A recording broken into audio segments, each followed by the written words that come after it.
Assalamualaikum warahmatullahi wabarakatuh. Bagaimana anak-anak kabarnya hari ini? Alhamdulillah baik semua. Pertama-tama kita berdoa terlebih dahulu ya. Berdoa dimulai. Bismillahirrahmanirrahim. Raditu billahi rabbal wa bil islami dina wa bi Muhammadin nabiyyan wa rasulah. Rabbi sidni ilma warzuqni fahma waj'alni min ibadikas solihin. Amin ya rabbal alamin. Nah, pada pagi hari ini kita akan belajar tentang tema 4 subtema 1 yang berjudul jenis-jenis pekerjaan. Untuk materi kali ini Ibu akan menjelaskan dua materi, yaitu materi IPA dan juga materi IPS ya. Yang pertama Ibu akan menjelaskan materi IPA dengan tema upaya pelestarian sumber daya alam. Sumber daya alam dibagi menjadi dua jenis, yaitu sumber daya alam yang dapat diperbaharui dan sumber daya alam yang tidak dapat diperbaharui. Untuk sumber daya alam yang dapat diperbaharui merupakan sumber daya alam yang bisa terbentuk kembali baik alami maupun buatan dan sangat melimpah di alam. Di sini Ibu mempunyai gambar sumber daya alam yang dapat diperbaharui. Yang pertama yaitu air, terus tumbuhan dan juga hewan ya. Nah, untuk sumber daya alam yang tidak dapat diperbaharui merupakan sumber daya alam yang jumlahnya terbatas, sehingga jika kita memanfaatkannya secara terus-menerus, maka sumber daya alam tersebut akan cepat habis. Dan sumber daya alam ini tidak bisa dibentuk dengan waktu yang sangat singkat, melainkan memerlukan waktu yang cukup lama ya anak-anak. Di sini Ibu memiliki contoh gambar sumber daya alam yang tidak dapat diperbarui. Yang pertama yaitu minyak bumi, yang kedua ada emas dan perak, dan yang terakhir yaitu batu bara. Keempat gambar ini merupakan bahan tambang. Nah, anak-anak, selanjutnya yaitu pentingnya menjaga kelestarian sumber daya alam yang ada di lingkungan sekitar. Sumber daya alam adalah segala sesuatu yang muncul secara alami yang dapat digunakan untuk pemenuhan kebutuhan manusia pada umumnya. Sumber daya alam meliputi komponen biotik seperti hewan, tumbuhan, mikroorganisme, serta komponen abiotik seperti minyak bumi, gas alam, berbagai jenis logam, air, dan juga tanah. Nah, sumber daya alam banyak macamnya, mulai dari sumber daya tumbuhan, sumber daya hewan, dan juga sumber daya tambang. Tumbuhan yang banyak dimanfaatkan manusia adalah tumbuhan hasil hutan ataupun hasil perkebunan dan juga pertanian.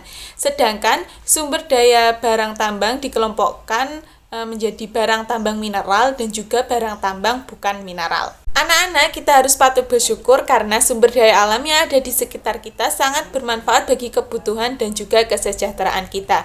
Namun, ada beberapa oknum yang menyalahgunakan dalam pengambilan sumber daya alam. Mereka mementingkan keinginannya untuk mendapatkan sumber daya alam dengan cara yang cepat dan juga banyak. Di sini Ibu akan menyebutkan beberapa cara pengambilan sumber daya alam yang tidak tepat dan pengambilan sumber daya alam yang tepat. Anak-anak, cara pengambilan sumber daya alam yang tidak tepat diantaranya yaitu penebangan hutan secara liar. Yang kedua, penangkapan ikan dengan menggunakan bom, racun, listrik, ataupun pukat harimau. Yang ketiga yaitu pengerukan bahan tambang secara besar-besaran dan tidak bertahap. Nah, untuk cara pengambilan sumber daya alam dengan cara yang tepat dan tidak merusak lingkungan, diantaranya yang pertama yaitu penanaman kembali pohon yang telah ditebang atau biasanya disebut apa anak-anak? Adakah yang tahu? Ya, benar sekali, disebut dengan reboisasi. Nah, untuk yang kedua yaitu penebangan pohon dengan cara tebang pilih, yaitu menebang pohon yang sudah tua dan membiarkan pohon yang kecil bertumbuh menjadi besar. Nah, untuk yang ketiga yaitu menjaga kesuburan tanah dengan cara pemupukan, pembuatan sengkedan, dan penanaman dengan cara tumpang sari. Apakah penanaman tumpang sari itu? Penanaman tumpang sari contohnya yaitu penanaman dua tanaman dalam satu lahan, seperti penanaman jagung dan penanaman cabai rawit. Untuk yang keempat yaitu tidak membuang limbah dengan sembarangan, karena ketika kita membuang limbah sembarangan maka akan mencemari lingkungan kita. Yang kelima yaitu mengelola limbah sebelum dibuang. Dan yang keenam yaitu membatasi pengambilan bahan tambang. Anak-anak, sebelum Ibu melanjutkan ke materi IPS, bagaimana penjelasan Ibu tentang materi IPA tadi? Sudah paham semuanya? Jika sudah paham, Ibu mempunyai pertanyaan lisan buat kalian. Nanti yang bisa menjawab langsung sebutkan namanya ya. Untuk pertanyaan yang pertama, dari ketiga gambar ini, kelihatan kan? Dari ketiga gambar ini, sebentar. Manakah yang termasuk jenis sumber daya alam yang dapat diperbaharui? Siapa yang bisa menjawab? Ya, Cika, apa jawabannya? Benar sekali. Jawabannya yaitu tumbuhan. Nah, untuk pertanyaan yang kedua, pada kedua gambar ini, jenis sumber daya alam apa? Bisa sebutkan? Siapa yang bisa?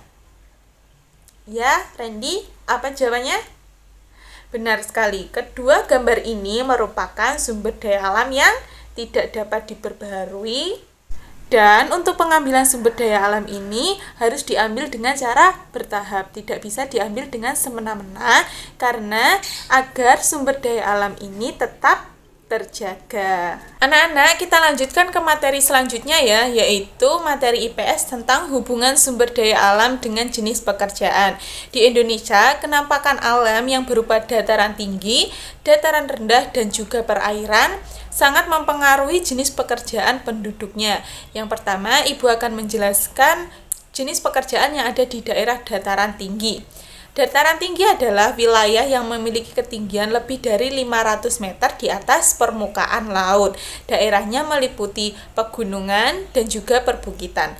Tanah di dataran tinggi sangat cocok dijadikan lahan pertanian, perkebunan, dan peternakan.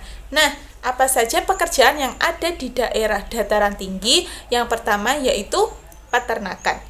Selain berternak ayam di dataran tinggi, juga bisa berternak sapi, kambing, kerbau, ataupun kuda. Untuk yang kedua yaitu pertanian.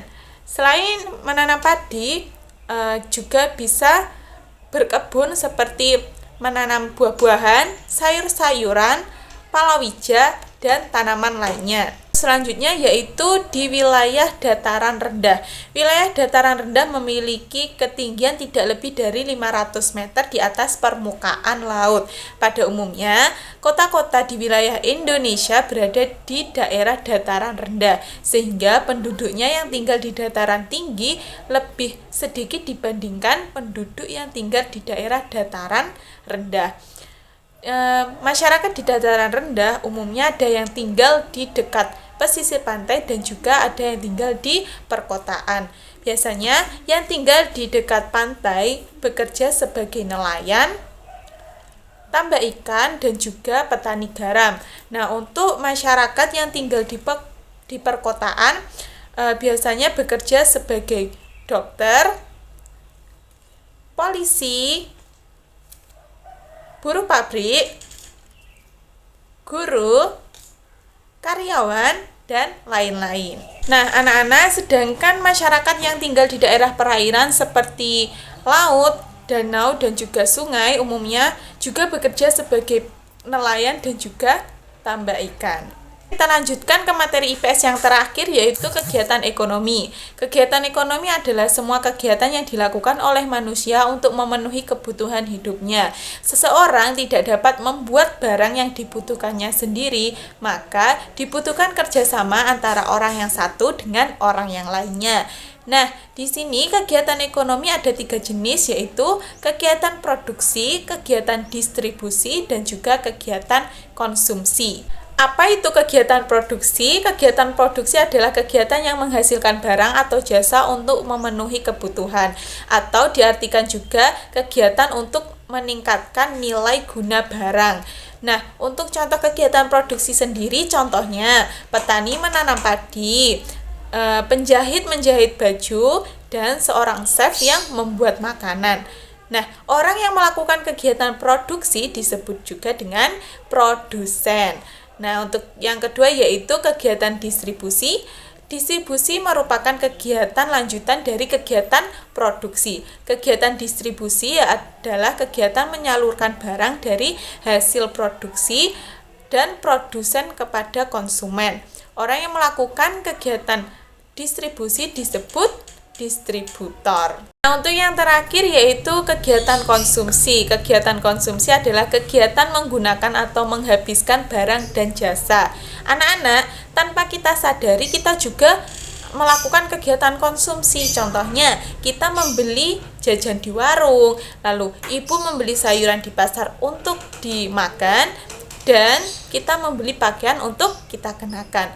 Nah, orang yang melakukan kegiatan konsumsi disebut juga dengan konsumen. Anak-anak, sama dengan materi IPA tadi, di materi IPS ini Ibu juga memiliki pertanyaan lisan buat kalian. Nanti yang bisa menjawab langsung sebutkan namanya ya.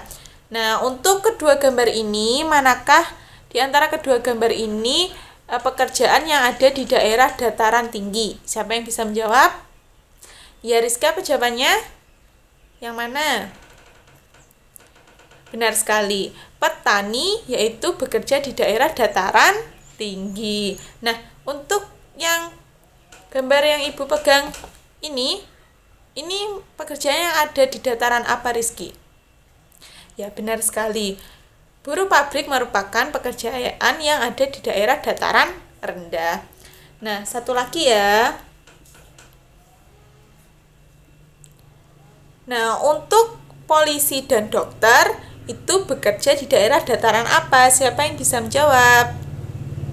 Ya, Dila, apa jawabannya? Benar sekali. Kedua pekerjaan ini banyak bekerja di daerah dataran rendah. Bagaimana anak-anak pembelajaran pada pagi hari ini? Sudah paham kan? Nah, selanjutnya jangan lupa mengerjakan tugas yang akan Ibu berikan nanti berupa tugas pilihan ganda, tugas uraian, dan juga tugas pengamatan. Nanti dikerjakan dengan baik ya. Nah, adakah yang ingin bertanya? Jika tidak ada yang ingin bertanya, nanti jika kurang paham bisa bertanya melalui grup WA ya. Kesimpulan pembelajaran pada pagi hari ini yaitu kita harus selalu bersyukur mengenai sumber daya alam yang sangat melimpah di sekitar kita. Kita harus memanfaatkannya dengan baik, menjaganya dengan baik, dan tidak merusaknya. Begitu pula kita dapat mengetahui berbagai pekerjaan yang ada di daerah dataran tinggi, dataran rendah, dan juga daerah perairan. Sebelum Ibu menutup pembelajaran pada pagi hari ini, marilah kita berdoa bersama-sama terlebih dahulu. Berdoa dimulai. Bismillahirrahmanirrahim. Rabbana atina fid dunya hasanah wa fil akhirati hasanah wa qina adzabannar. Walhamdulillahi rabbil alamin. Amin. Sekian pembelajaran pada pagi hari ini. Ada kurang lebihnya Ibu mohon maaf. Semoga apa yang kita pelajari pada pagi hari ini bisa bermanfaat bagi kita semua. Sampai jumpa lagi di pembelajaran berikutnya. Wassalamualaikum warahmatullahi wabarakatuh.